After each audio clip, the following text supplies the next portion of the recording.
మనకు ఒక మహద్భాగ్యాన్ని ప్రసాదిస్తున్నది. ఎందుకంటే ఈ దేశంలో ఇప్పటి వరకు ఎప్పుడూ జరగనట్లుగా 1,00,000 హిందూ సమ్మేళనాలు, 1,00,000 పైన హిందూ సమ్మేళనాలు ఈ భారతదేశంలో జరుగుతున్నటువంటి మొట్టమొదటి సన్నివేశం ఈ సన్నివేశం. అవునా? ఇది ఎంత మహద్భాగ్యం హిందువులకి చెప్పండి. ఎంత చైతన్యాన్ని, ఎంత స్ఫూర్తినిస్తుంది అనేటువంటి విషయాన్ని మనం ఆలోచించవలసినటువంటి అవసరం ఉంది. దేశవ్యాప్తంగా లక్షల మంది, కోటాను కోట్ల మంది హిందూ బంధువులందరూ పాల్గొంటూ ఉన్నారు. లక్షలు దాటి సభలు జరుగుతూ ఉన్నాయి. వీటన్నిటికీ మూల పురుషుడు డాక్టర్ హెడ్గే వారు. మరి మనం అనుకుంటాం, నా వల్ల ఏమవుతుంది, నా ఒక్కడి వల్ల ఏమవుతుంది. ఇది హిందూ ధర్మంలో ఉండేటువంటి నీరసత్వం అండి. నా వల్ల ఎందుకు కాదు అనుకొని కూర్చోగలిగితే ఒక్కొక్కరు ఒక్కొక్క డాక్టర్ జీ కాగలుగుతారు, కావడానికి ఆస్కారం ఉంటుంది. కాబట్టి అందువల్ల ఏంటంటే ఆ స్ఫూర్తితో మనం ప్రయాణం చెయ్యాలని ఎక్కడున్న డాక్టర్ జీ గారు అదే కోరుతున్నారని కూడా మీకు తెలియజేస్తూ ఉన్నాం.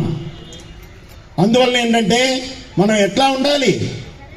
ఈరోజు రాష్ట్రీయ స్వయం సేవక్ సంఘ్ 1925లో 10 మంది 15 మంది పిల్లలతో పెద్ద వయస్సులో ఉండి డాక్టర్గా ఉత్తీర్ణులయ్యి ప్రాక్టీస్ మానుకొని, పెండ్లి మానుకొని ఈ భారతదేశంలో ఉండేటువంటి హిందువులందరినీ హిందువులుగా బ్రతికేటట్లుగా చెయ్యాలని, హైందవేతరులుగా పోకుండా ఉంచాలని, హిందువులందరిలో ఐక్యత రావాలని, వ్యక్తి నిర్మాణం అనేటువంటిది జరగాలని, ఈ భారతదేశము విశ్వభారతిగా, విశ్వ గురువుగా ప్రపంచ ప్రఖ్యాతిని కాంచాలని కలలు కని 100 సంవత్సరాల ముందు డాక్టర్ జీ ఈ సంస్థను ప్రారంభించారు. ఇది దీని యొక్క విశేషం. అర్థమైంది కదండి? మనందరికీ తెలిసి ఉండొచ్చు, తెలియకపోవచ్చు. ఇప్పుడే చాలా విషయాలు మీకు తెలియజేశారు. రాష్ట్రీయ స్వయం సేవక యొక్క సంఘం ఏ విధంగా ఆరంభమైంది, ఆ పరంపర గురువులందరూ ఏ విధంగా చేసుకుంటూ వస్తున్నారని. రాష్ట్రీయ స్వయం సేవక సంఘం ఈ దేశానికి ఏం చేసింది అనేటువంటి విషయానికి వస్తే మనం ఒక్క విషయాన్ని ఈరోజు తెలుసుకోవాలి. 10-15 మంది పాఠశాల పిల్లలతో ఆడుతూ పాడుతూ ప్రారంభమైనటువంటి రాష్ట్రీయ స్వయం సేవక సంఘ్ ఈ రోజు భారతావనిలో, ఈ భారతదేశంలో 40 లక్షల మంది నిస్వార్థపరులైన కార్యకర్తలతో కూడినటువంటి ప్రపంచ దేశాల్లో లేనటువంటి అతి పెద్ద సంస్థ మన RSS అనేటువంటి విషయాన్ని మనం తెలుసుకొని గర్వించవలసినటువంటి అవసరం ఎంతైనా ఉంది. అవునా? ఆ విషయం మనందరికీ తెలుసా? 40 లక్షల మంది మన వెనక పనిచేస్తూ ఉన్నారు. వీరెవరో దేశానికి జీతాలు తీసుకునేటువంటి సైనికులు కాదు. ఆ జీతం లేకుండానే సైన్యంగా పనిచేస్తున్నటువంటి వారు చాలా మంది ఉన్నారు. వారే RSS కార్యకర్తలు, స్వయం సేవక్ అంటారు. స్వయం సేవకు. అందువల్ల డాక్టర్ జీ ఒక కలగన్నారు, దానికి అనుగుణంగా మన జీవితంలో మనం కూడా బ్రతకడానికి ప్రయత్నం చేయాలి. బ్రతకడానికి భగవంతుడు 24 గంటలు ఇచ్చాడు. అవునా కదా? 24 గంటలు ప్రతి ఒక్కరి చేతిలో ఉన్నాయా లేదా? 23 గంటలు మన సంసారానికి, భార్య, పిల్లలు, సంపదలు, ఆస్తులు, అంతస్తులు అన్నిటికీ వినియోగించుకోండి. కానీ ఏ దేశంలో పుట్టామో, ఏ సంస్కృతిలో పెరుగుతున్నామో, ఏ సదాచారాలనైతే అనుసరిస్తున్నామో, ఏ సనాతన ధర్మం మనకు మూల స్తంభమై ఉందో దానికై ప్రతి మానవుడు, ప్రతి మనిషి, ఈ భారతీయులందరూ కూడా 1 గంట సమయాన్ని ఇవ్వాలని డాక్టర్ జీ గారు కోరారు. మనం ఆ పని చేయగలుగుతామా లేదా చెప్పండి. చెప్పాలంటే మీరు చప్పట్లు కొట్టి చెప్పాలి, చేతులు ఎత్తైనా చెప్పాలి. చేద్దామా? 1 గంట మన దేశాన్ని గురించి ఆలోచిద్దామా? 1 గంట మన జీవితంలో ధర్మాన్ని గురించి ఆలోచిద్దామా? 1 గంట మన దైవాన్ని గురించి ఆలోచిద్దామా? ఎవరు చేతులు ఎత్తలేదే? చప్పట్లు కొత్తమే కాదు, చేతులు ఎత్తాలి. చూడండి, కొంతమంది ఇట్లా ఎత్తారండి. అంటే నాకు చిన్న డౌట్ అన్నమాట. ఏమైనా పెరాలసిస్ కూడా వచ్చి ఉండొచ్చు పాపం వాళ్ళకి. మనం ఏం చేస్తాం? ఎందుకంటే సగం ఎత్తారు కదా, అరగంట ఇస్తాం అన్నమాట. అందువల్ల ఏంటంటే ఇట్లా ఎత్తారు.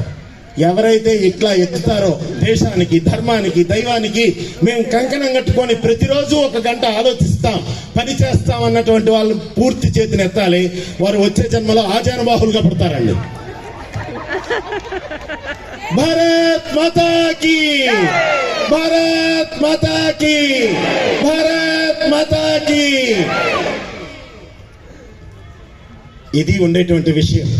అందువల్ల నా వలన ఏమవుతుంది అని ఎప్పుడు మనం నీరసత్వంతో జీవితంలో బ్రతకకూడదు. నేను కాకపోతే ఎవరు సాధిస్తారు అనేటువంటి ధైర్యంతో, ఇప్పుడే చెప్పారు కదా మనం ఎట్లాంటి వారం చెప్పండి. నిజంగా మనం ఈ రోజు సింహ సంతతి అండి మంది.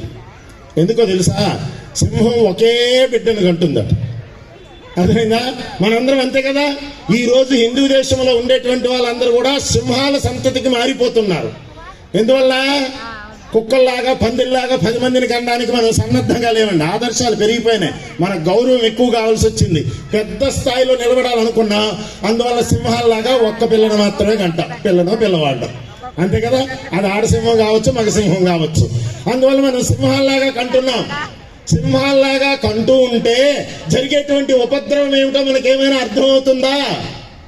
వాడికి ఏం చేస్తున్నామండి? 4 కోట్లు ఆస్తున్నా ఒక్కడికే రావాలి. నలుగురికి పంచిపెట్టడానికి, నా కడుపును పుట్టినటువంటి వాళ్ళు నలుగురికి పంచిపెట్టడానికి కూడా నేను రెడీగా లేను అనేటువంటి మహాస్వార్థపరులుగా ఈ రోజు హిందువులు తయారైపోతున్నారు. ఒక్క బిడ్డకి ఇస్తా మొత్తం కట్టబెట్టి. ఇంకోడు ఉన్నాడు చూడండి పక్కనే, వాడి పేరు చెప్పాలా మీకేమైనా అవసరం లేదు. వాడు ఏం చేస్తాడు? ఇప్పుడే చెప్పారు కదా, హమ్ 5 హమారా 25 అన్నారే. ఆ విధంగా ఉండేటువంటి వాడు ఏం చేస్తున్నాడు? దండిగా కంటున్నాడు. పంది పిల్లల్లాగా, కుక్క పిల్లల్లాగా ఈ విధంగా దండిగా కంటున్నాడు. వాడికి ధైర్యం ఉంది, మనకు ధైర్యం లేదు. ధైర్యం వాడికుందా మనకుందా చెప్పండి మీరు? వాడికుందా మనకుందా? 4 కోట్లు ఉండేవాడు 4 పిల్లలకని నేను పోషించగలుగుతాననేటువంటి ధైర్యం ఎవరికి ఉంది? మనకి 4 కోట్లున్నా లేదు మనకి. వాడికి 4 కోట్ల కూటికి లేకపోయినా వాడికి 40 మందిని కట్టడానికి ధైర్యం ఉంది. ఎందుకుందో ఆ ధైర్యం? హిందూ బంధువులారా మీకు తెలుసా? వాడికి తెలిసిన గొర్రెలని ఇప్పటివరకు చాలా వరకు చెప్పారు. నేను వాళ్ళ గొర్రెలు అంటాం లేదు, హిందువులే గొర్రెలై బ్రతుకుతున్నాం. ఎందుకు బ్రతుకుతున్నాం ఆలోచించండి. కసాయి వాడిని నమ్ముకుంటున్నాం, రేపు చంపేవాడు నా తలకాయ తీసేవాడన్నా వాడిని మనం గుర్తుపెట్టుకోలేకపోతున్నాం. ఏదో నన్ను పాలిస్తున్నాడు, పోషిస్తున్నాడు అనుకుంటున్నాం. ఈ రోజు పరిస్థితిని మనం ఆలోచిస్తున్నాం. భావి తరాల గురించి, మన బిడ్డలు, మనవలు, మునిమనవల గురించి మనం ఎప్పుడైనా ఆలోచించామా? వాళ్ళకి ఏమనుకుంటున్నాం? 4 కోట్లు ఒక్కడికే ఇద్దాం అనుకుంటున్నాం. కానీ వాడు 4 రోడ్ల మధ్యలో ఏ రోజు చనిపోతాడో ఎవరైనా చెప్పగలుగుతారా హిందూ బంధువులారా? మరి ఒక్కడిని నమ్ముకుంటే మోసపోతామా లేదా? ఒక రకంగా మోసపోవటం లేదు. ఆ ఒక్కడు పోయిన తర్వాత ఆ 10 మంది ఉన్నారే, 25 మంది ఉన్నారే, నీది కూడా వాడికి వస్తుందనే ధైర్యం వాడికి ఉంది. నువ్వెప్పుడైనా ఆలోచించావా? నాకు ఒకడు కాకపోతే ఇంకోడు ఉంటే వికల్పం ఉంటుంది, బాగుంటుంది. అందువల్ల మీ అందరికీ చేతులెత్తి నమస్కారం చేస్తున్నాను. ఇంకా కనేటువంటి శక్తి ఉండేటువంటి వాళ్ళు, ఇంకా లేదు కండానికి సన్నద్ధంగా ఉండేటువంటి యువతరం ఎవరైతే ఉన్నారో మనం వాళ్ళని ప్రేరేపిస్తూ కనీసం 3 కనాలి. త్రిమూర్తులు, బ్రహ్మ, విష్ణు, మహేశ్వరులని త్రిమూర్తులైనా కనాలి. లేదంటే రామ, లక్ష్మణ, భరత, శత్రుఘ్నులాగా రామాయణంలో చెప్పినట్లుగా 4 ఆదర్శ సంతానాన్ని కనాలి. లేదు పంచపాండవులాగా 5 మందిని కంటారా? ఇంకా సంతోషమే. అర్థమైంది కదండి. ఎందుకండి ఇంతమంది మాకు అంటారు? ఎందుకంటే కనీసం 3 ఉండాలట మనకి. 3 ఎందుకు ఉండాలంటే పెద్దలు చెప్పారు, దేశ రక్షణకు ఒకడు, ధర్మ రక్షణకు ఇంకొకడు, మమ్మల్ని, మా సంతతి, మా పరివారాన్ని రక్షించడానికి ఇంకొకడు, మనకొకడు, దేశానికి ఒకడు, ధర్మానికి ఒకడు. ఆ విధంగా హిందువులు ఈ రోజు బద్ధకంకరులై శపథం చేస్తేనే మన ధర్మము మన భావి తరాలకి అందుతుంది. లేకపోతే మీరు కోట్లు సంపాదించినా, కార్లు సంపాదించినా, మిద్దెలు సంపాదించినా, మేడలు సంపాదించినా, మీరు 1.25 లక్ష సంపాదించండి, అన్ని తీసుకువెళ్ళి వాళ్ళకి ఒప్ప చెప్పేది అవునా కాదా చెప్పండి? ఒప్ప చెప్పడానికి అవుతుందా కాదా? ఇప్పుడు మీకు తెలుసా, మహానగరాల్లో డింక్ సిస్టమ్ అని వచ్చింది. మహానగరాల్లో ఏమిటంటే డింక్ అంటే డ్యూయల్ ఇన్కమ్ నో కిడ్స్. ఇప్పుడు యువతరం, మన బిడ్డలు మన మాట వింటున్నారా? వింటం లేదు. వాళ్ళు ఎందుకు చేసుకుంటానంటే కామముతో పెండ్లి చేసుకుంటున్నాడు. ధర్మ అర్థ కామ మోక్షం అన్నారే, ఆ మోక్షం ఎక్కడో కొట్టుకుపోయింది. ఈ ధర్మం ఇటు పోయింది.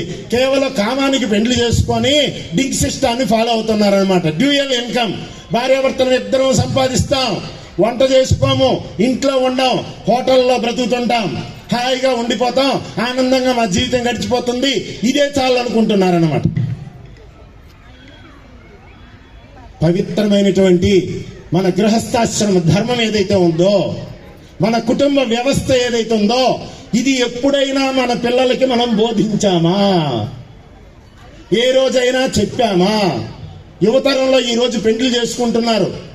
కోర్టుల్లో ఎన్ని కేసులు నడుస్తున్నాయి తెలుసండి? మొన్న లాయర్స్ అసోసియేషన్ దగ్గరికి వెళ్తే వాళ్ళు చెప్తున్నారన్నమాట, రోజు ఇవే కేసులట. ఏంటి, ఈ రోజు పెండ్లి చేసుకోవడం, 3 మాసాలకు 6 మాసాలకో విడాకులు కొట్లాడుకోవడం. ఎందుకు జరుగుతుంది ఇదంతా? ఎందుకు జరుగుతుందంటే మనలో స్వార్థం పెరిగిపోయింది. నిస్వార్థమైనటువంటి సమాజంలో బ్రతుకుతున్నటువంటి హిందువులమైనటువంటి సనాతన ధర్మానుయాయులమైనటువంటి మనలో స్వార్థం పెరిగిపోయింది. స్వార్థం పెరిగిపోయి ఏమవుతుంది?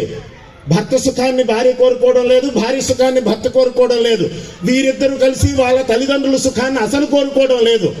ఎవరి సుఖానికి వారు పాటుపడుతున్నారు, ఎవరికి వారే బెగ్గర్స్ అయిపోతున్నారు, బెగ్గర్ ప్యాంట్లు వేసుకుంటున్నారు, బెగ్గర్స్ లాగా బ్రతకడానికి సన్నద్ధం అవుతున్నారే తప్ప ఆదర్శమైనటువంటి కుటుంబ వ్యవస్థను పరిపాలించడానికో, ఆదర్శమైనటువంటి జగత పితరవు అందే పార్వతీ పరమేశ్వరు. ఇప్పుడే చెప్పారు కదా, వారిద్దరు దాంపత్యంలో ఎంత వైరుధ్యాలు ఉన్నాయి చెప్పండి. పార్వతీ పరమేశ్వరులో ఎంత వైరుధ్యం ఉంది? ఆయనకేమో కూటికి లేనివాడు, ఈయనేమో కోటేశ్వరాలు. అవునా కదా చెప్పండి? అయినా కూడా ఆయనది వికృత స్వరూపం, ఈయనది సర్వ సౌందర్య రూపమైనటువంటి స్వరూపం. ఇన్ని రకాలుగా ఉన్నప్పటికీ వాళ్ళు ఆదర్శంతో బ్రతికారే తప్ప ఆశలు పెట్టుకొని, అహంకారాలు పెట్టుకొని, స్వార్థం పెట్టుకొని బ్రతకలేదు. అందువల్లనే మన పెండ్లి పత్రికల్లో ఆదర్శ దంపతులుగా జగత పితరవు వందే పార్వతీ పరమేశ్వరు అని వేసుకుంటూ ఉన్నాం. అందువల్ల అటువంటి సనాతన సంస్కృతి నుండి మనం వచ్చాం. మన సదాచారాల పిల్లలకు నేర్పిస్తున్నామా? భారతము, భాగవతము, రామాయణము, భగవద్గీత, ఉపనిషత్తులు, లేదు భజగోవిందము, ప్రశ్నోత్తరి, వేమన శతకము, సుమతి శతకము మొదలైన శతకాలు, ఇవన్నీ ఎవరైనా ఈ రోజు తల్లిదండ్రులు గాని, తాతలు, ఆ తాతమ్మలు గాని ఎవరైనా మన మనవలకి, మనవరాలకి, కొడుకులకి చెప్పేటువంటి సంస్కృతిలో మనం బ్రతుకుతున్నామా? లేనప్పుడు మన కుటుంబ వ్యవస్థ ఏమవుతుంది? మన ధర్మం ఏమవుతుంది? ఇప్పుడే చెప్పాం కదా, ధర్మము అనేటువంటిది ఎక్కడ ఉంటుందండి? ఆచరణలో ఉండాలి. ధర్మం అంటే ధర్మం ఎక్కడో దేశంలోనే ఎక్కడో దాక్కొని లేదు, ఆకాశంలో లేదు. అది ఎక్కడుందంటే ఆచరణలో ఉంటుంది. కాబట్టి ఆచరిస్తే ధర్మం, ఆచరింపబడేది సదాచార ప్రవృత్తే ధర్మము అని చెప్పబడుతుంది. అందువల్ల ఏంటంటే ఆ విధమైనటువంటి ధర్మాన్ని మనం ఈరోజు విడిచిపెట్టేస్తున్నాం. కాకపోతే ఇంకా ఉల్టా ప్రపంచం అయిపోయిందనమాట. మనవడికి రామాయణ కథలు చెప్పడానికో, భాగవత కథలు చెప్పడానికో, భగవద్గీత చెప్పడానికో తాతలు తాతమ్మలు రెడీగా లేరు. వారు ఈ రోజు కొత్తగా వచ్చినటువంటి 5G స్మార్ట్ ఫోన్ కొనుక్కొని వీళ్ళు సీరియల్లో చూసుకోవడానికో, లేకపోతే వాట్సాప్లు చూసుకోవడానికో, ఫేస్బుక్లు చూసుకోవడానికో పాపం ఎటుకి చేతగాక, ఇంగ్లీష్ తెలియక మనవరాలా ఈ వాట్సాప్ ఎట్లా ఓపెన్ చేయాలో చూపించు, ఈ ఫేస్బుక్ ఎట్లా ఓపెన్ చేయాలో చూపించు అనేటువంటి పెద్దవాళ్ళు మనకి ఈ రోజు తయారైపోతే మన హిందూ ధర్మం ఎక్కడ కలిసిపోతుంది, ఏమైపోతుంది అనే విషయాన్ని మనం అందరము ఆలోచించవలసినటువంటి అవసరం ఉందా లేదా చెప్పండి. అవునా కాదా? చప్పట్లు కొడితే సభలు జయప్రదం కావు. మన జీవితంలో నిజమైనటువంటి ఆచరణ వైపు వెళ్ళినప్పుడు మాత్రమే మన దేశాన్ని, మన ధర్మాన్ని, మన దైవాన్ని రక్షించుకోగలుగుతాం. 500 సంవత్సరాలు ఉద్యమించి ఎక్కడ వాళ్ళక్కడ ఏదో చేస్తూ ఉంటే అయ్యిందా? అందరూ కలిసి ఉద్యమించి ఒక పక్క తోటాలు పేలుతున్నా అక్కడుండే బురుజులను కొలగొట్టడానికి వెళ్ళి ఆచరించినప్పుడే కదా ఈ రోజు రామాలయ నిర్మాణం జరిగింది. లేకుండా జరుగుతుందా? ఇక్కడి నుంచే మనం శ్రీరామ్ జయరామ్ చెప్పుకున్నాం, బాగానే ఉంది. ఇక్కడే మొత్తం మనం దేశం అంతా కలిసి శ్రీరామ్ జయరామ్ చెప్పుకొని కూర్చుంటే ఆ విధంగా అయిపోతుందా? ఆ విధంగా జరగడానికి లేదు. కార్యాచరణలోకి రావాల్సినటువంటి అవసరం ఎంతైనా ఉంటుంది. అందువల్ల మన ధర్మాన్ని, మన దేశాన్ని, మన దైవాన్ని మనం ఆరాధించాలి, సేవించాలి, పూజించాలి, అనుష్ఠించాలి. దానికి మనం బద్ధ కంకణమై ఉండాలి. ఉందామా? మరొకసారి చేతులు ఎత్తండి. ఏమైంది? ఉందాం. ఉందామంటే మీకు ఒక్క మాట చెప్తాం. హైందవ సంస్కృతిలో ప్రత్యక్షంగా కనిపించేటువంటి కొన్ని చిహ్నాలు ఉంటాయి. అవి ప్రధానంగా 3: కట్టు, జుట్టు, బొట్టు. అవునా? కట్టు, బొట్టు, జుట్టు. ఈ రోజు వారు స్వామీజీని చూశారనుకోండి, ఈ మెడలో మాలను, ఇక్కడ చేతిలో ఇది ఉంది అనుకోండి, ఇప్పుడు దానికి ఏం చిహ్నాలు మీరు చెప్తారు? ఓ స్వామీజీ ఇస్కాన్ నుండి వచ్చారంటారు. ఎందువల్ల? ఏదో ఒక చిహ్నం ఉంటే తెలుస్తుంది, లేకపోతే ఎట్లా తెలుస్తుందని తెలియడానికి ఆస్కారం ఉంటుందా? ఉండదు. అందువల్ల హైందవ సంస్కృతిలో కూడా కొన్ని చిహ్నాలు ఉన్నాయి. మన సనాతనమైనటువంటి ధర్మ పరంపరలోని మనకు కొన్ని చిహ్నాలు ఉన్నాయి. ఏమున్నాయి? కట్టు ఉండింది. ఈరోజు చూడండి, వారు కట్టు మీద వచ్చారు. అవునా? సూర్యనారాయణమూర్తి గారు ఎట్లా ఉన్నారు? ఇప్పుడు ఆ కట్టు ఎవరికైనా ఉందా? ఈ కట్టు ఉందా? కట్టు పోయింది. రెండవది జుట్టు ఉందా? పోనీ జుట్టు కూడా పోయిందండి. మన రామునికి ఏం జుట్టు ఉందో చెప్పండి, మన శివుడికి ఏం జుట్టు ఉందో చెప్పండి, మన కృష్ణుడికి జుట్టు ఎట్లా ఉండిందో చెప్పండి. మరి ఆ విధంగా ఉండింది. మరి ఆ విధంగా అమ్మగారులకి, అయ్యగారులకి అందరికీ పూర్తిగా జుట్టు ఉండేది. జుట్టుముడి ప్రతి ఒక్కరూ వేసుకునేటువంటి వారు. అటువంటి సనాతనమైనటువంటి ఆ పరంపరలో వీళ్ళు హిందూ భావజాలంతో కూడి ఉన్నటువంటి వ్యక్తులను తెలియటానికి కానీ, హిందూ అని గుర్తింపడానికి కానీ ఉండేటువంటి జుట్టు కూడా ఈరోజు పోయింది. దౌర్భాగ్యం కొద్దీ ఈరోజు యువతరంలో చూస్తే, వాళ్ళు చూస్తే ఎట్లా అనిపిస్తుందంటే నిజంగా బెగ్గర్స్ గానే ఉన్నారు. ఎందువల్ల? బెగ్గర్ లాగా ప్యాంట్లు వేసుకుంటారు, అదేదో తప్పు చేసిన వాడు అర్థం గుండు కొట్టుకుంటారు. ఇది పరిస్థితి. పాతకాలంలో తప్పు చేస్తే గుండు కొట్టి ఏదో గుండు మీద చుక్కలు పెట్టి గాడిద మీద ఊరేగించేవాళ్ళట. ఈ రోజు పరిస్థితి ఏంటంటే అర్థం గుండ్లు కొట్టుకుంటున్నారు. ఇది ఎక్కడి నుంచి ప్రవేశించిందో, ఏ సినిమా నుంచి వచ్చిందో, ఏ సీరియల్ నుంచి వచ్చిందో నేను చాలా మందిని అడిగాను. నాకెవరు సమాధానం సరిగ్గా చెప్పలేదు. అంతకంటే ఎక్కువ అడగడానికి మాకు ఓపికలు లేవు. ఆ విధంగా ఇది ఒక పెద్ద పరంపర వచ్చేసింది. కాబట్టి ఏమైంది? కట్టుపోయింది, జుట్టు పోయింది. హిందూ బంధువులారా, ఆత్మీయులారా, మిమ్మల్ని అందరినీ సభలో చేతులెత్తి మొక్కుతున్నా, హిందువుగా బ్రతుకుదామా? బ్రతుకుదామా? అయితే మీరందరూ కూడా కనీసం బొట్టైనా పెట్టుకొని హిందువుగా బ్రతకండి. ఇక ఉండేది మనకి బొట్టే. కట్టుపోయింది, జుట్టు పోయింది.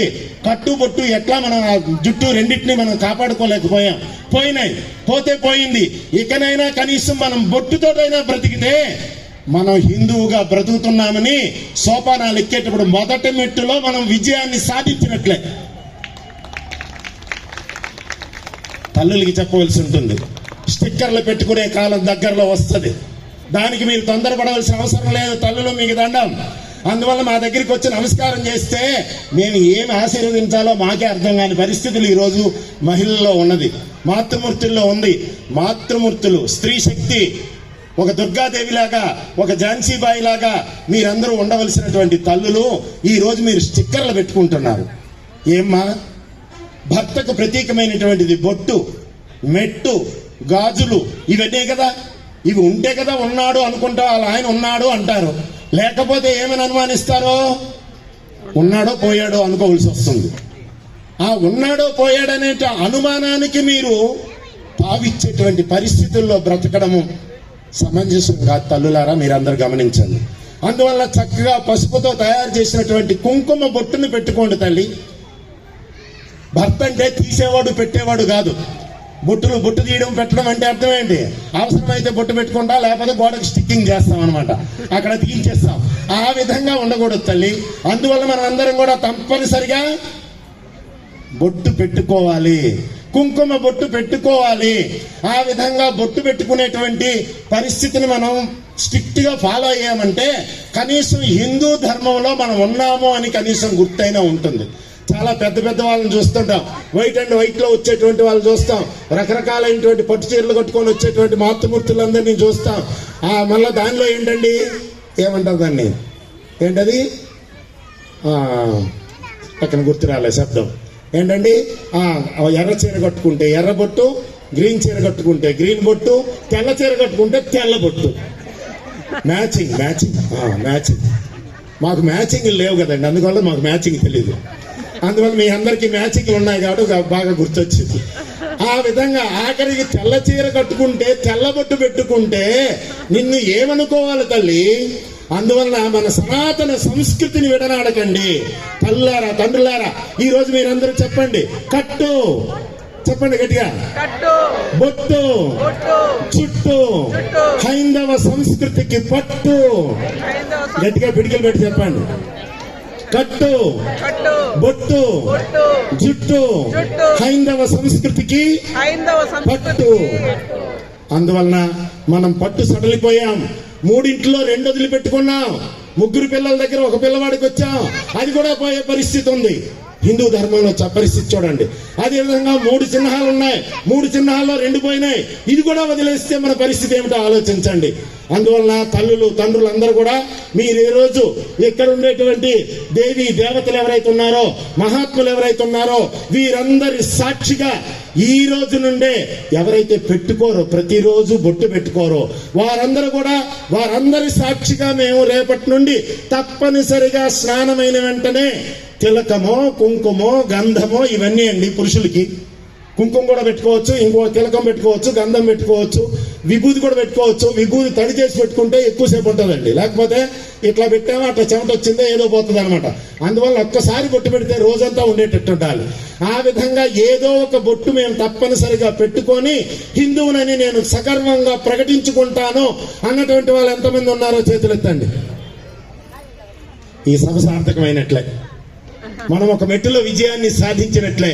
మనం పెట్టుకోవడమే కాదు, స్కూల్కి వెళ్ళేటువంటి మన పిల్లలందరికీ కూడా బొట్టు పెట్టి పంపించేటువంటి ఒక సంస్కృతిని మనం అలవర్చుకోవాలి. అర్థమైంది కదండి? ఆ స్కూల్లో చదువు బాగుందో, ఈ స్కూల్లో చదువు బాగుందో. నిన్న మేము పెనుమూరు వెళ్ళాం. పెనుమూరులో ఒక రెడ్డి గారు ఒక శ్రీ చైతన్య అని ఒక శ్రీ విద్య అనే పేరుతో ఒక స్కూల్ నడుపుతున్నాడు అనమాట. ఆయన ఏకంగా స్కూల్లో ఉండే వాళ్ళందరికీ బొట్టు కంపల్సరీ, ప్రతిరోజు బొట్టు పెట్టుకోవాలి. అదే శనివారం వస్తే నిలువు నామం పెట్టుకోవాలి. ఏ నామం పెట్టుకున్నా పర్లే, ఇతరులకు నామాలు పెట్టుకుంటా బ్రతకాలి. నామాలు మనం పెట్టుకొని నుదుటి పెట్టుకొని ఇతరులకు నామాలు పెట్టేటువంటి జీవనం కాదండి. అంతేకాదు, నామాల్ని పట్టుకొని ద్వేషాలు విద్వేషాలు పెంచుకొని మినీ క్రిస్టియన్స్ గా తయారవటం కూడా కరెక్ట్ అయినటువంటి వ్యవహారం ఏమీ కాదండి. అందువల్ల మీరు ఏ నామైనా పెట్టుకోండి, అందరము హిందువులం అనే మాట మాత్రం మర్చిపోవద్దండి. మీరు ఏ కులంలోనైనా ఉండండి, కానీ కులం గడప వరకే తప్ప గడప దాటితే హిందువులం అనే మాట మర్చిపోకుండా బ్రతకడానికి ప్రయత్నం చేయండి. మన హిందూ దేశాన్ని మనం ప్రపంచ గురువుగా చూడటానికి మనం ఆశించవలసినటువంటి అవసరం ఎంతైనా ఉంది. అర్థమైంది కదండి? అందువల్ల మనం అటువంటి సంస్కృతిలో ఉన్నాం. మీరందరూ ఒక విషయాన్ని గుర్తుపెట్టుకోవాలి. మనం సమరస్తా అనుకొని శాంతి అనుకోనే ఆఖరికి మన బ్రతుకులు ఇట్లా అయిపోయాయి. వీళ్ళు శాంతి కాముకులు, ఏమి చేసినా ఏమీ చెయ్యరు అనుకోవటంలో దానికి అర్థం అది కాదండి. చేతకాని వాళ్ళు అనే అర్థానికి మనం నిఘంటు అయిపోయినాం. అందువల్ల ఆ విధంగా ఉండడం కాదు. మనం ఏంటంటే ఓర్పుతో నేర్పుతో ఉంటాము. ఎంతవరకు ఉంటామంటే అది మితిమీరినంత వరకు ఉంటాం. మితిమీరిందా సింహాల్లాగా, యువ కిషోరాల్లాగా గర్జించి మన కార్యాన్ని మనం సాధిస్తాం. గురుజుల్ని చేతి పిడికలతో పిండి చేసినటువంటి హైందవ జాతి మంది, అవునా కదా? గురుజుల్ని ఏం చేశారండి? గొడ్డలు కట్లు పట్టుకొని పోయారా రామజన్మభూమి దగ్గరికి? పిడికిలు పోటులతో పొడిచి కూడా ఆ పిండి చేసి పడేశారండి. అందువల్ల హిందువులు సామాన్యులు కారు. కాకపోతే మనం ఏంటంటే సర్వ సమానత్వాన్ని కోరుతాం. మన సనాతన ధర్మం అదే. సర్వ సమానత్వాన్ని కోరటమే మన సనాతన ధర్మం యొక్క మహోన్నతమైనటువంటి ఉజ్వలమైనటువంటి ఆదర్శం అనేటువంటి విషయంలో ఎటువంటి రాజీ లేదు. కానీ ఎవరైనా ఈ సమన్వయ భావానికి వ్యతిరేకంగా మనల్ని మట్టు పెట్టాలనో మోసం చేయాలనో మనపైన ఏదో ధర్మానికో గ్లాని కలిగించాలని ప్రయత్నం చేస్తే నిదురించే సింహం జూలు విదిరించిందంటే ఎదుట ఉండే ఏ జంతువైనా బలైపోవలసిందే అనేటువంటి విషయాన్ని మనం ఇతర మతస్థులకి సందేశాత్మకంగా పంపవలసినటువంటి, వినిపించవలసినటువంటి కాలము కూడా ఈరోజు ఉంది అనేటువంటి విషయాన్ని మనం గుర్తుపెట్టుకోవాల్సినటువంటి అవసరం ఉంది. అర్థమైంది కదండి? అందువల్ల ఏంటంటే మనకి ఇతర మతాల వారు ఎన్నో రకాలుగా మనల్ని ప్రలోభపెడుతూ ఉంటారు, రకరకాలైనటువంటి సమస్యలు సృష్టిస్తూ ఉంటారు. వాటన్నిటినీ ఏ విధంగా మనం కలిసికట్టుగా ఉండి మనం పరిష్కరించుకోవాలనేటువంటి విషయంలో మనందరము సంఘటిత శక్తిగా ఉండవలసినటువంటి అవసరం కూడా ఎంతైనా ఉంది. చూడండి, మన సనాతన ధర్మం ఎంత గొప్పదో మనకి ఎట్లా తెలుస్తుందో చెప్పండి. మనం ఈ రోజు మన సనాతన ధర్మాన్ని గురించి మన పరివారాల్లో మనం డిస్కస్ చేయటం లేదు. భారతమో భాగవతమో ఇంట్లో కూర్చొని చదవటం లేదు. అదేవిధంగా పాతకాలంలో దేవాలయాల దగ్గర కూర్చొని భారత భాగవత రామాయణాలు ఇవన్నీ చదువుతూ ఉంటే పిల్లలు పెద్దలు వింటుండేటువంటి వారు. అటువంటి పరిస్థితులు ఈ రోజు లేవు. కానీ మన సనాతన ధర్మం ఎంత గొప్పదో తెలుసా? ఒక్కసారి మీరు యుగాల వరకు వెళ్ళండి. ఇవన్నీ కూడా ఈ 5000 ఈ కలియుగం ప్రారంభమై 5000 సంవత్సరాలు భయపడింది అంతే. ఈ 5000 సంవత్సరాల లోపువే ఈ మతాలన్నీ కూడా. కానీ మన సనాతన ధర్మం ఏదైతే ఉందో, మన భారతీయ ధర్మం ఏదైతే ఉందో, ఇది ఎటువంటిది అంటే ఇది లక్షలు కోట్ల సంవత్సరాలకి పూర్వం నుండి అనువర్తిస్తూ వస్తున్నటువంటిది. ఈ సనాతన ధర్మం ఎంత భవ్యమైనదో, ఎంత దివ్యమైనదో, దానిలో సమానత్వము, మానవతావాదము, ధర్మ రక్షణకు, దుష్ట శిక్షణకు, శిష్ట రక్షణకు అగ్రతాంబూలం వేసేటువంటిదే ఈ హైందవ సనాతన ధర్మము అనేటువంటి విషయాన్ని మన పురాణాలు, ఇతిహాసాలు ఇవన్నీ చదివితే మనకు అర్థమవుతుందండి. ఎప్పుడైనా చూసారా నరసింహావతారాన్ని? ఒక్కసారి ఆలోచించండి. నరసింహావతారంలో స్వామివారు ఏం చేశారండి? ఎవరిని చంపాడు? ఎవరిని చంపాడండి? హిరణ్యకశిపుడిని చంపాడు కదా. హిరణ్యకశిపుడు ఎవరండి? రాక్షసుడు. రాక్షసుడైనటువంటి హిరణ్యకశిపుడిని చంపినటువంటి నరసింహస్వామి ఆ హిరణ్యకశిపుని యొక్క రాజ్యాన్ని, ఆ రాజ్యభోగాల్ని అన్నిటినీ ఎవరికి దారాదత్తం చేశాడో ఒక్కసారి ఆలోచించారు ఎప్పుడైనా మీరు? స్వయాన ఆయన కుమారుడికే దారాదత్తం చేశాడు. కాబట్టి వీళ్ళు రాక్షసులండి, నేను ఈ రాజ్యాన్ని తీసుకెళ్లి దేవతలకు ఒప్పచెప్తానని ఒప్పచెప్పాడా మన స్వామి? ఒప్పజెప్పలేదు. కాబట్టి రాక్షసుల్లో కూడా మంచి వాళ్ళు ఉంటే వాళ్ళని మేము ఆదరిస్తాం, వారికి సమాన స్థానం ఇస్తాం, వారికి అధికారాలు ఇస్తాం.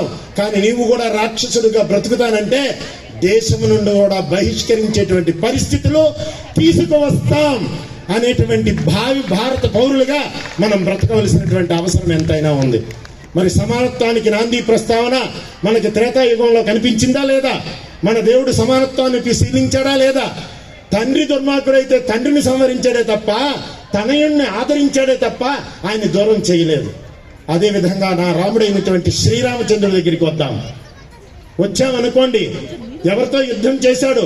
అధర్మాత్ముడైనటువంటి, దుష్టుడైనటువంటి, దుర్మార్గుడైనటువంటి, సర్వము తెలిసి రాక్షసుడిలాగా బ్రతుకుతున్నటువంటి రావణాసుడిని సంహరించడానికి రాముని యొక్క దివ్యావతారం వచ్చిందా? దుష్ట శిక్షణ చేశాడా? అటువంటి నా రాముడు ఏం చేశాడు?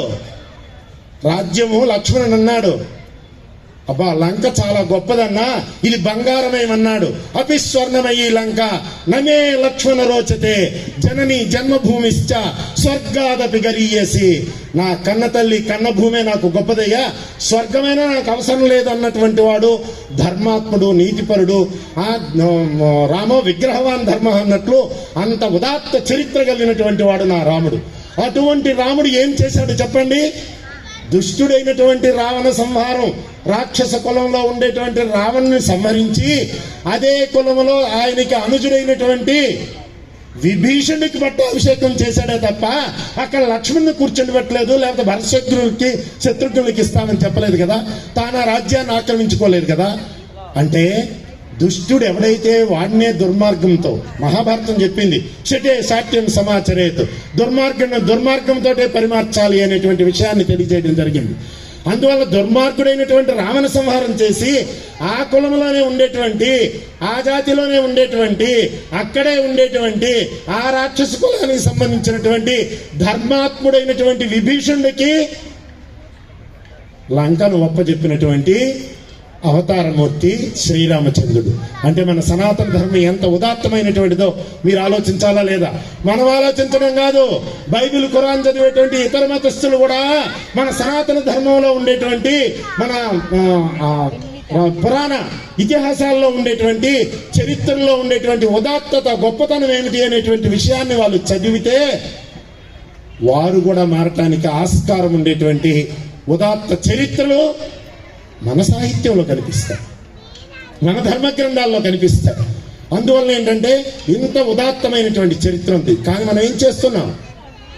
అటువంటి సమాజంలో ఉంటే మనల్ని అనగదొక్కాలని చూసేటప్పుడు ఎప్పుడెప్పుడు అనగారిన వర్గాలని ఉద్ధరించాలనేటువంటి ప్రయత్నం జరిగిందో, ఈ రోజు జరుగుతున్నటువంటి పరిస్థితి ఏమిటంటే జనబాహుల్యంతో ఆధిక్యత కలిగినటువంటి మనమే మనల్నే తొక్కిపడేసేటువంటి పరిస్థితులు ఈరోజు ఏర్పడుతున్నాయి. దానికి కారణం ఎవరండి? మనమే. మనలో ఓటు హక్కు ఉంది, మనలో ఎవరిని సీట్లో కూర్చుండబెట్టాలో వివేకము ఉంది. కానీ ఈరోజు ఏం చేస్తున్నాం? డబ్బుకో, మద్యానికో, మాంసానికో, ఏదానికో, ఇంకో దానికో ఆ రోజు ఆనందానికి ఇదైపోయి 5 సంవత్సరాలు నరకయాతను అనుభవించేటువంటి అవివేక పరిస్థితుల్లో మనం ఉండడం అనేటువంటిది కరెక్ట్ అయినటువంటి వ్యవహారము కానే కాదు. అందువల్ల వివేకంతో ఓటేయవలసినటువంటి అవసరం కూడా ఉంది. ఎవరు ఈ ధర్మాన్ని, ఈ దేశాన్ని, ఈ దైవానికి రక్షణ కవచం లాగా ఉంటారో అటువంటి వారికే మేము ఓటేస్తామనేటువంటి శపథం చేయగలిగినటువంటి ధైర్యము, సాహసం పెట్టుకొని కులమతాలకు అతీతంగా బ్రతకగలిగితేనే మనం హిందువులమని ప్రకటించుకోవడానికి ఆస్కారం ఉంటుంది అనేటువంటి విషయాన్ని కూడా మనం ఆలోచించవలసినటువంటి అవసరం ఉంటుంది. అందువలన ఏంటంటే హిందూ బంధువులారా, ఇటువంటి ఎన్నో విషయాలను మనం తెలుసుకోవాల్సినటువంటి అవసరం ఉంది. మరి ఈరోజు ఆర్ఎస్ఎస్ 100 సంవత్సరాల ప్రయాణంలోని సుదీర్ఘ ప్రయాణంలో ఇప్పుడే చెప్పారు కదా, 50 సంస్థల పైగా, అందులో విశ్వ హిందూ పరిషత్ అనండి, బజరంగ దళ్ అనండి, లేకపోతే భారతీయ కిసాన్ వికాస్ పరిషత్ అనండి, లేకపోతే భారతీయ మజ్దూర్ సంఘ్ అనండి, ఇటువంటి అన్నిటి ఏబీవీపీ అనండి, అఖిల భారత విద్యార్థి పరిషత్ అనండి, ఇటువంటి ఎన్నో సంస్థలు అనేటువంటివి ఈ ఆర్ఎస్ఎస్ నుండి ఉద్భవించినాయి. ఆ విధంగా వచ్చినటువంటి ఈ సంస్థలన్నీ ఈ దేశం యొక్క, ఈ ధర్మం యొక్క, ఈ మహోన్నతమైనటువంటి సనాతన ధర్మాన్ని రక్షించడానికి, హిందువులందరినీ ఏకతాటిపై నడిపించడానికి ఈ రోజు అహర్నిశలు పనిచేస్తున్నాయనే విషయాన్ని గుర్తించి మనము కూడా దానిలో భాగస్వాములుగా ఉండాలి అనేటువంటి విషయాన్ని ప్రేరణగా ఇవ్వాలనే ఈ సభలన్నీ మనం నిర్వహించుకుంటూ ఉన్నాం. అర్థమైంది కదండి? అందువల్ల ఏంటంటే ఈ విషయాలన్నీ మనం గుర్తించాలి.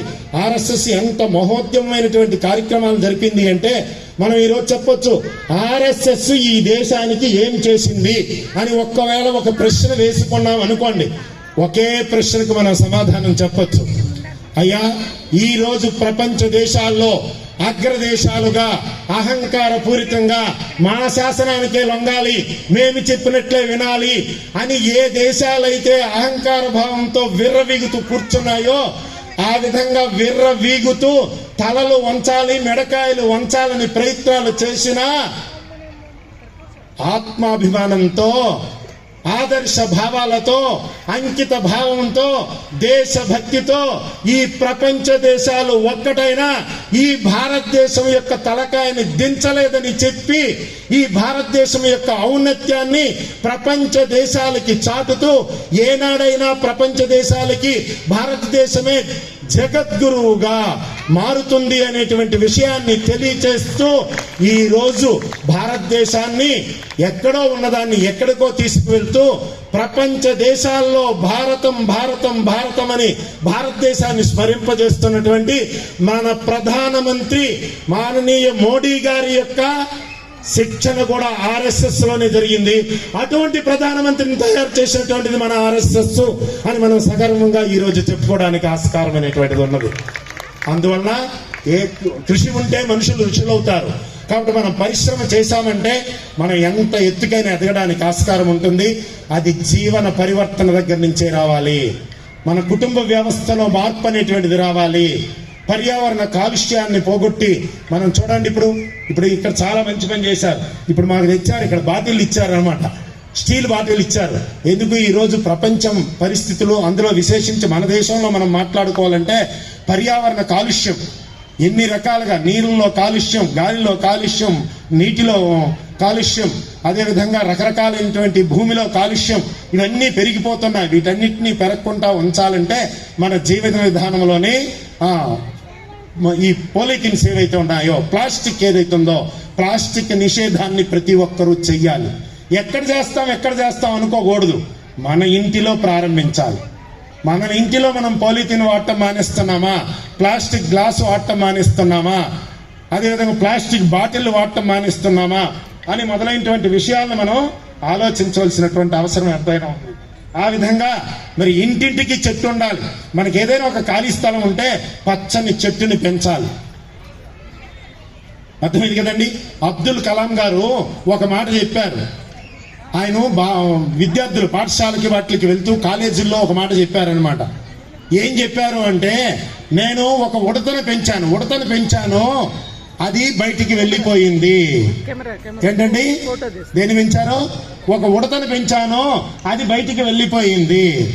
అదే విధంగా నేను ఒక చిలకను పెంచాను, ఆ చిలక కూడా పరిగెత్తి పారిపోయింది. దానికి రెక్కలు వచ్చా, అది పరిగెత్తి పారిపోయింది.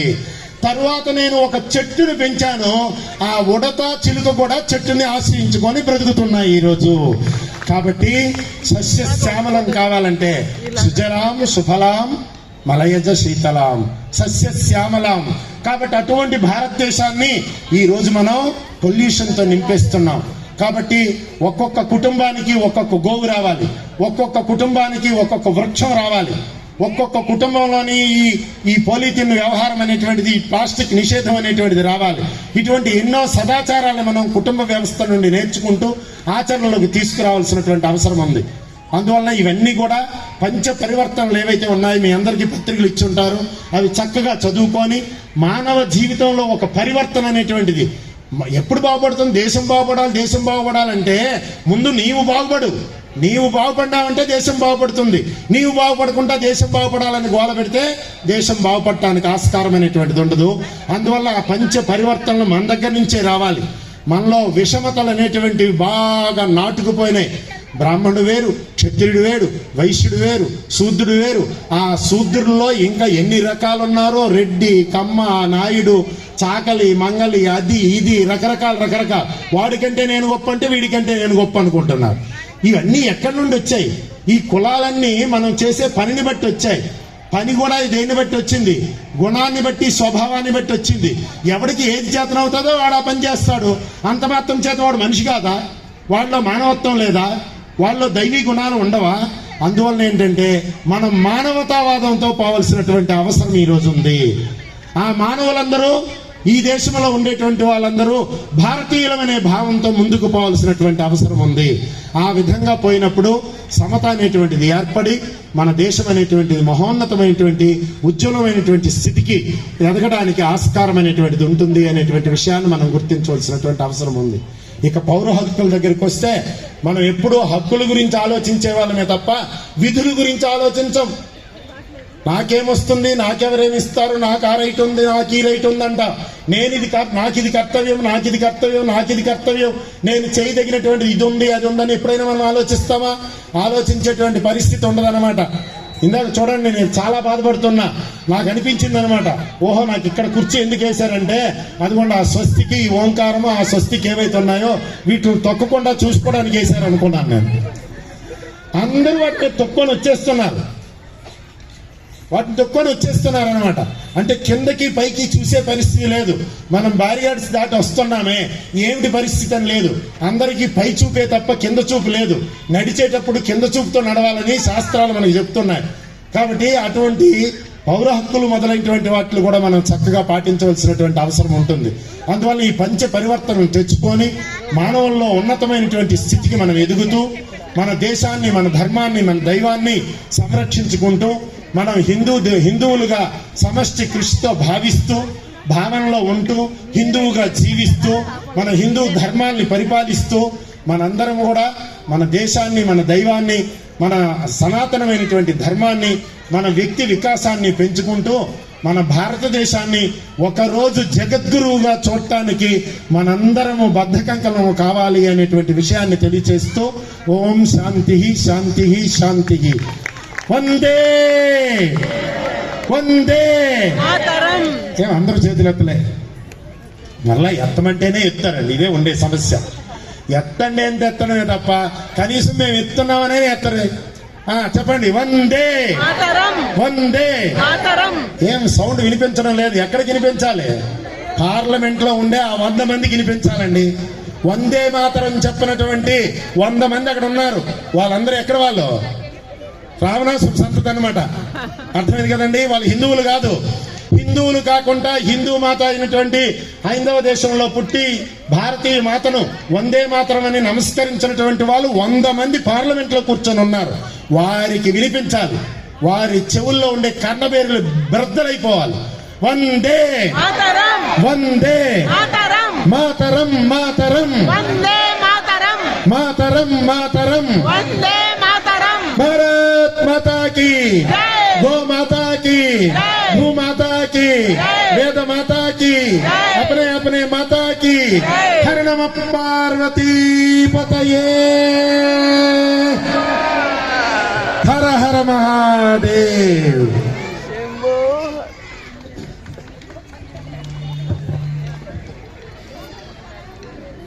నేను గతంలో చాలా మంది స్వామీజీని చూసి మన స్వామి కూడా చాలా స్మూత్ గా, చాలా నిదానంగా,